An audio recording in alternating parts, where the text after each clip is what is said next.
two free throws between Donnie and Favors. I think he only had went to the line 7 times. Were they letting things go, do you think, underneath? Or?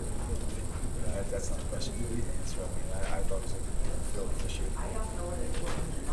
As far as an aggression standpoint, though, would you like to have seen them try and take it to a... Well, they were going big to big double on them early, and again, I thought it was a case of, kick it out, reverse it, drive it, throw it back in, or throw it back in on the other side.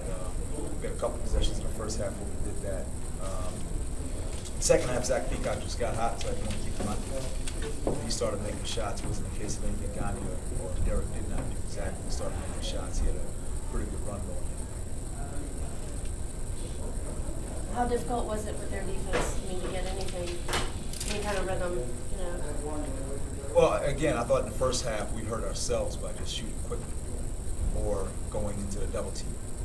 There were a few times early we got inside and just turned right to the double team instead of reversing and trying to get a tackle on the other side of the floor. It seemed like you did a better job in the second half on the boards. I think the first half you were out reared back by 10, and then close that gap in the second half. Yeah.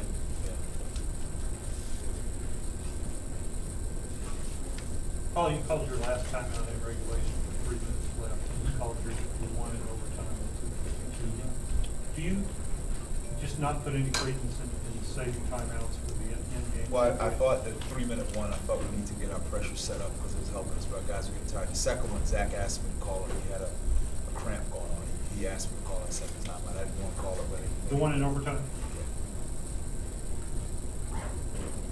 Was there anything that wasn't happening late in the game, that you wanted to see happen, in crunch time there? Late in the game regulation, no. I thought we did the things that we needed to do. That's why we had finally found the rhythm. That's why I didn't mind using that time out of 3 to go to get this press set up. And I think we came out of it and Laux turned the ball over. We had a pretty good pick and pop situation going. The only thing I wish we could have done was when we turned it over to the other side, reversed to the other side, and Derek was coming up that ball stream. I thought there were times we got him one time, but I thought there was a couple more times we looked inside.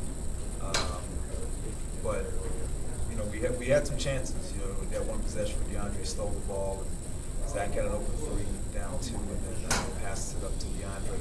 We made a pretty good attempt at the basket, rolled off. Derek got it rolled off. So I thought we were in a pretty good rhythm at that point. The last 12 minutes or so, I thought we had finally got some offensive rhythm going, and that's where it was just a matter now of just trying to reset that defense. Freshmen had your first 10 turnovers. Is this a hard game for freshmen to play the way FSU? Well, I thought that, again, freshmen, the thing that we kept trying to tell them is you don't understand how long these guys are. They've never played against a collection of guys this long. In transition, you can throw the ball in there and you think something's there, but it's not. That's what we kept stressing to them. You see 3 or 4 more bodies back,